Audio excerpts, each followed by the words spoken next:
आज की इस वीडियो में हम डी मॉर्गन्स लॉ के बारे में सीखेंगे। डी मॉर्गन्स लॉ में तीन सेट दिए होते हैं, एक यूनिवर्सल सेट होता है और दो उसके सब सेट होते हैं। यहाँ पे जैसे उसका नाम ए और बी दिया हुआ है, तो जो से मज़ीद सेट यहाँ पे दिए हों, चाहे उनके एलिमेंट्स भी मुख्तलिफ हों, लेकिन उनका आंसर जो होता है वो सेटिस्फाई करता है उस रूल्स को। तो पहले मैं आपको ये बताता चलूँ कि डी मॉर्गन्स लॉ होते क्या है।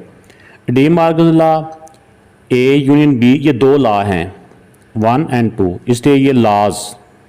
तो जब कभी क्वेश्चन में सिर्फ डी मॉर्गन्स लॉ ही आ जाए कि वेरीफाइड डी मॉर्गन्स लॉ, तो इन दोनों का हमें ज़बानी पता होना चाहिए कि डी मॉर्गन्स लॉ क्या होते हैं।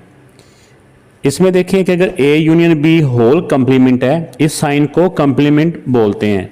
ये ऐसे भी लिख देते हैं और बाज़ बुक्स में ऊपर इस तरह करके ये डैश की बजाय ये सी भी छोटा सा डाल देते हैं, या डैश हो या ये एक ही बात है, लेकिन मोस्टली जो है ना वो डैश के ऊपर लगाई जाती है, जिसको कंप्लीमेंट का साइन कहा जाता है। ये भी आप में क्लियर कर लेना आप लोग। तो A union B whole complement equal to A complement intersection B complement. इसमें देखिए कि इस तरफ सारे का कंप्लीमेंट है, ब्रैकेट के ऊपर दोनों का भी कंप्लीमेंट है, लेकिन दूसरी तरफ ए का अलग से कंप्लीमेंट है और बी का अलग से कंप्लीमेंट है। और इस तरफ अगर यूनियन है तो दूसरी तरफ इंटरसेक्शन का साइन है।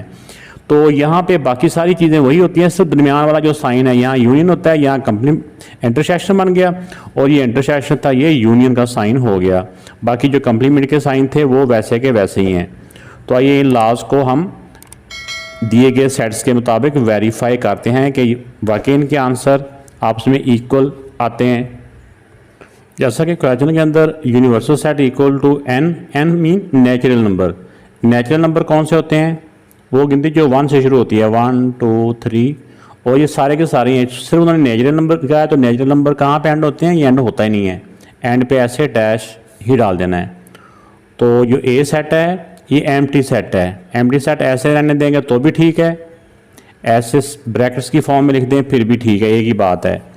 और बी सेट क्या है? बी सेट है P for prime number. Prime number कौन से होते हैं? वो होते हैं जो अपने आप से डिवाइड होते हैं और 1 से होते हैं, या जिसके 2 डिवाइजर होते हैं। तो वो कौन से हैं? वो होते हैं 2 3 5 7। 7 के बाद 9 नहीं कहना है, क्योंकि 9 प्राइम नंबर नहीं होता। 5 के बाद 11 होता है। इस तरह और भी आगे होते हैं, लेकिन हमें ज़्यादा लिखने की ज़रूरत नहीं है।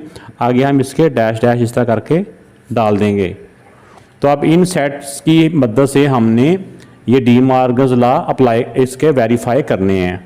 तो पहले हम इसका जो लॉ नंबर 1 है उसको वेरीफाई करते हैं। तो ये इसका मैंने फर्स्ट लॉ लिख लिया है। तो पहले हम इसकी लेफ़्ट साइड को सॉल्व करेंगे।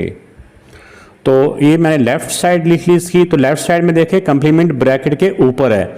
अगर कंप्लीमेंट ब्रैकेट के ऊपर है तो पहले हमने ब्रैकेट के अंदर वालों को सॉल्व करना है, मीन के पहले हमने ए यूनियन बी मालूम करना है। तो ये पहले ए सेट लिख लिया, फिर यूनियन बी सेट लिख लिया। अब यूनियन में दोनों सेटों के तमाम एलिमेंट्स को हमने इकट्ठा करके लिखना होता है। तो एक सेट में तो एलिमेंट है ही नहीं है, तो ये वाले एलिमेंट हैं, तो ये वाले एलिमेंट सारे के सारे यहाँ पे हम लिख देंगे। तो ये ए यूनियन बी का आंसर आ गया। अब हम मालूम करेंगे इसका complement, A union B whole complement. Complement के लिए क्या करना होता है? जिसका भी हमने कंप्लीमेंट मालूम करना है, कंप्लीमेंट सारे का मालूम करना है, ए यूनियन बी का। तो यूनिवर्सल सेट में से ए यूनियन बी को हम माइनस कर देंगे, ठीक है ना, इसका डिफरेंस मालूम कर लेंगे। तो यूनिवर्सल सेट में यूनिवर्सल सेट के जो वैल्यूज़ हैं वो लिखेंगे, और माइनस ए यूनियन बी, ये ए यूनियन बी का आंसर है। तो ये यूनिवर्सल सेट आ गया, माइनस ए यूनियन बी का आंसर आ गया। अब माइनस में या डिफरेंस में कौन सी वैल्यू नीचे आनी होती हैं? वो वाली वैल्यू आनी होती हैं जो पहले सेट में तो हैं लेकिन दूसरे सेट में नहीं हैं। इसमें देखो सारी काउंटिंग है 1 2 3 और सारी लगातार काउंटिंग है। इसमें 1 है लेकिन इसमें 1 नहीं है। इसमें 2 है, उसमें भी 2 है, 3 इसमें भी है, 3 इसमें भी है, इसमें 4 है लेकिन इसमें 4 नहीं है। उसमें 5 है, 5 इधर भी है, इधर 6 है, इधर 6 नहीं है। इधर 7 है, 7 इधर भी है। हमें पता है कि 7 के बाद 11 आता है। इसके बाद इधर 8 भी है, इधर भी 8 है। तो बस इतने की ही लिख लें, बाकी आगे डॉट डॉट लगा देते हैं। तो ये इसके लेफ़्ट साइड का आंसर आ चुका है, जिसको हमने आंसर 1 का नाम दिया है। तो अब हम इस डी मॉर्गन्स लॉ की जो राइट साइड है इसको वेरीफाई करेंगे या इसका आंसर निकालेंगे। तो अब देखिएगा इसमें जब अलग अलग कंप्लीमेंट हो तो हम इसमें ए का कंप्लीमेंट अलग से फाइंड करना है, बी का कंप्लीमेंट अलग से मालूम करना है, फिर इन दोनों के आंसर का हमने इंटरसेक्शन मालूम करना है। तो आइए पहले ए कंप्लीमेंट मालूम करते हैं, फिर बी कंप्लीमेंट। तो ए कंप्लीमेंट मीन यूनिवर्सल सेट में से जिसका भी कंप्लीमेंट का मालूम करना होता है ना, यूनिवर्सल सेट में से उसी को माइनस किया जाता है। तो यूनिवर्सल सेट में से ए को माइनस करेंगे तो ए का कंप्लीमेंट बन जाएगा।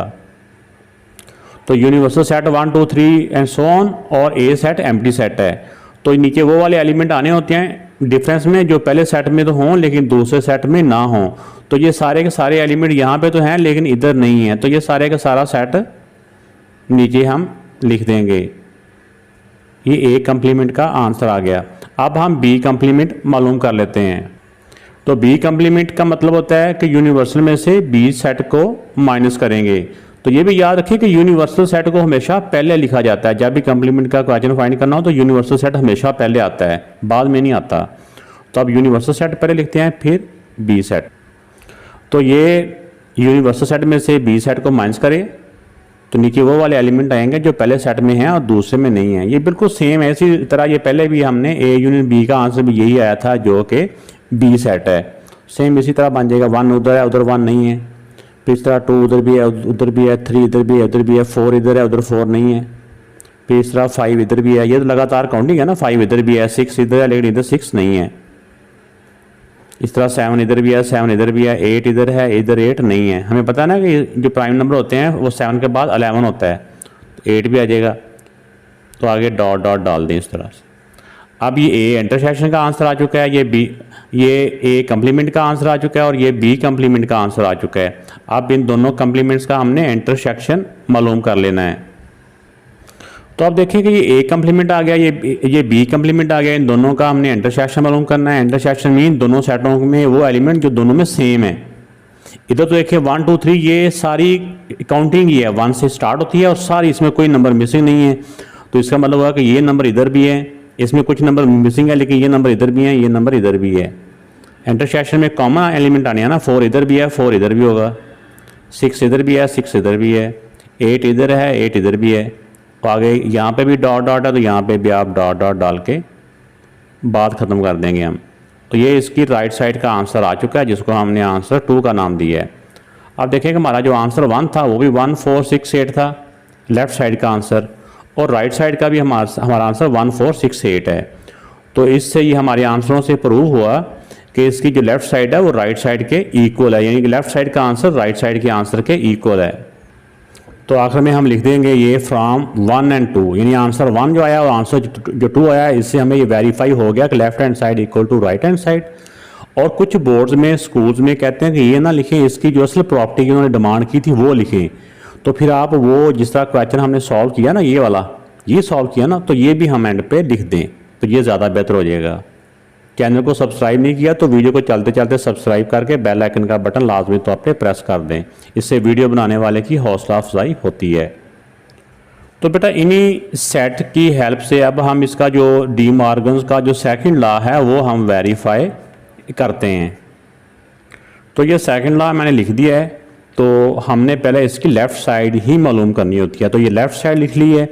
तो अगर कंप्लीमेंट का साइन ब्रैकेट के ऊपर है तो पहले हमने ब्रैकेट के नीचे वालों को सॉल्व करना होता है। ब्रैकेट के अंदर जो कुछ भी होता है पहले हमने उसको सॉल्व करना है, फिर उसके साथ उसका कंप्लीमेंट मालूम करेंगे। तो ब्रैकेट के अंदर है ए इंटरसेक्शन बी। तो ये ए सेट था, ए सेट हमारा एम्प्टी सेट है और बी सेट में ये प्राइम नंबर है सारे। तो इसमें क्या कॉमन आएगा, इंटरसेक्शन में कॉमन। तो दोनों सेटों में कौन कौन से एलिमेंट सेम है, इधर तो कुछ भी नहीं है जिसको हम कहें कि उसके साथ सेम है। तो दोनों में जो कुछ भी कॉमन नहीं आएगा, एम्प्टी सेट आ जाएगा इसका। अब हम इसका कंप्लीमेंट मालूम करते हैं। तो A intersection B whole complement, जिसका भी कंप्लीमेंट मालूम करना हो यूनिवर्सल सेट में से उसी को माइनस करेंगे जिसका कंप्लीमेंट मालूम करना है। तो हमने पहले देख लिया था कि ए इंटरसेक्शन बी का कंप्लीमेंट करना है, तो हमने पहले ए इंटरसेक्शन बी मालूम कर लिए। अब यूनिवर्सल में से उसको माइनस कर देंगे। यूनिवर्सल सेट हमारा कौन सा है, 1 2 3, ये सारी काउंटिंग है। Minus A intersection B, A intersection B का आंसर ए एम्प्टी सेट है। तो अब देखिए कि यहाँ पे नीचे वो वाले एलिमेंट आएंगे। डिफरेंस का मतलब ये होता है ना कि जो पहले सेट में हैं और दूसरे सेट में नहीं हैं। तो पहले सेट में तो सारे के सारे नंबर जो है ना, वो दूसरे में तो कुछ भी नहीं है, तो पहले वाला सेट सारे का सारा एज इट इज नीचे आ जाएगा।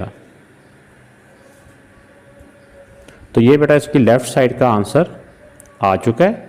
अब हम इसकी राइट साइड को सॉल्व करते हैं।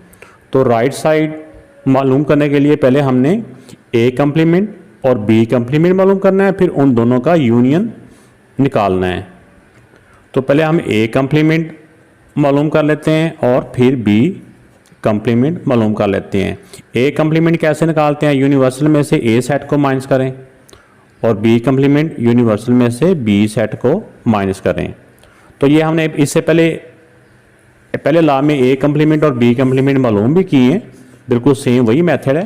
जैसे देखें यूनिवर्सल में से ए को माइनस किया तो ए कम्प्लीमेंट ये 1 2 3 ये आ गया। तो आपने ये स्टेप यहाँ पे दोबारा कर लेना है।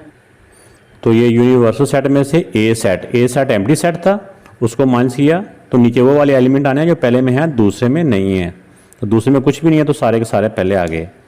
अब इसका यूनिवर्सल सेट, तो ये यूनिवर्सल सेट में से बी सेट को माइनस करेंगे तो नीचे वो वाले एलिमेंट आएंगे जो पहले में हैं लेकिन दूसरे में नहीं है। तो ये सारी की सारी काउंटिंग है। तो इधर देखें जो नंबर नहीं है वो इधर आ जाएंगे।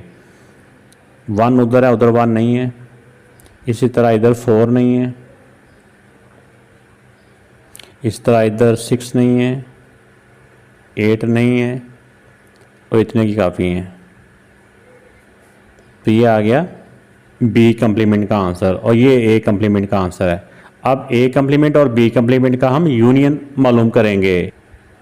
तो आप देखें ये ए कम्प्लीमेंट का आंसर हमने यहाँ से देख के लिख लिया, ये वाला ए कम्प्लीमेंट का आंसर यूनियन बी कम्प्लीमेंट का ये आंसर हमने निकाला है। अब इन दोनों सेटों का यूनियन मालूम करना है। इन दोनों के तमाम एलिमेंट्स को हमने इकट्ठा कर देना है। ये 1 2 3 एंड सो ऑन सारी की सारी गिनती है। तो 1 भी इसके अंदर है, ये भी इसके अंदर है, ये सारे नंबर इसके अंदर आ जाएंगे। तो इसके अंदर अगर हम 1 2 3 ये सारी काउंटिंग लिख देंगे तो ये प्राइम नंबर, ये जो कंपोजिट नंबर है या जो भी ये आया है बी कम्प्लीमेंट, ये भी सारे इसके अंदर मौजूद हैं। तो ये हमारा आंसर 2 आ गया।